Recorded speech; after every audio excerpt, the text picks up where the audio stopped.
Check 3 પ્રકારના હોય છે. એક બેરર ચેક, બીજો ઓર્ડર ચેક અને ત્રીજો ક્રોસ ચેક. બેરર ચેક આ પ્રકારનો હોય છે. તેમાં નામની જગ્યાએ પોતે લખેલું હોય છે. રકમ શબ્દોમાં અને અંકોમાં લખેલી હોય છે. તારીખ લખેલી હોય છે. ખાતેદારની સહી કરેલી હોય છે. તેથી આ ચેક બેરર ચેક બને છે. આ ચેક કોઈ પણ વ્યક્તિ બેંકમાં રજૂ કરે નાણાં મેળવી શકે છે. તેથી આ ચેક સૌથી વધુ જોખમી ચેક છે. આ ચેક મને આપશો તમે?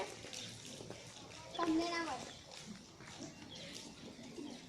બીજા નંબરનો ચેક છે ઓર્ડર ચેક. આ ચેકમાં અર્પિતાબેનનું નામ લખેલું છે.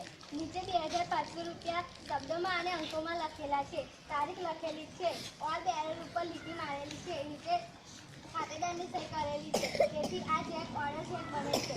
આ ચેક જેના નામે લખાયો હોય તેની ખાતરી કરીને જ બેંક તેને નાણાં ચૂકવે છે. આ ચેક તમે મને આપશો? તમે અર્પિતાબેન છો? ના. તો તમને આ ચેક ના મળે. ત્રીજા નંબરનો ચેક. આ ચેક ક્રોસ ચેક છે. તેમાં ચેકની ડાબી બાજુ 80 પે લખ્યું હોય છે. નીચે કિંજલબેન ડાક્ટરનું નામ લખેલું છે. 50,000 શબ્દોમાં અને અંકોમાં લખેલા છે. તારીખ લખેલી છે. સહી કરેલી છે. તેથી આ ચેક ક્રોસ ચેક બને છે. આ ચેક જેના નામે લખ્યો હોય તેના ખાતામાં બેંક નાણાં જમા કરે છે. તેથી આ ચેક સૌથી સલામત ચેક છે. આ ચેક તમે મને આપશો? તમે કિંજલબેન છો? ના. તો તમને આ ચેક ના મળે.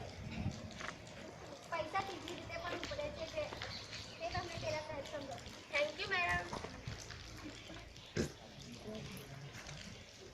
નમસ્તે સર. તમને બાજુવાળા બેરા મોકલા.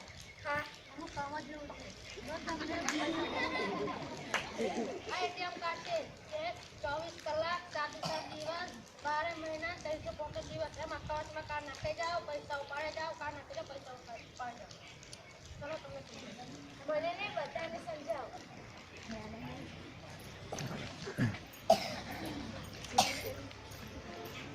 કોમ્પ્યુટરની સ્ક્રીન છે.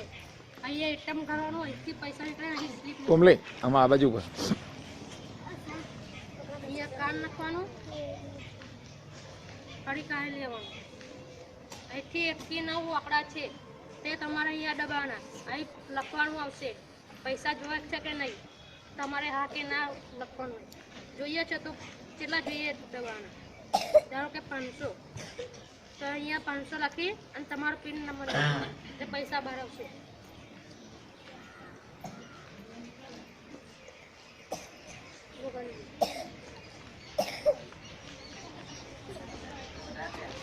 ₹500 છે.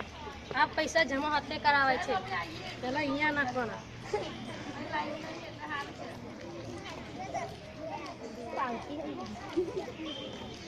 ફરી આ કામ નાખવાનું.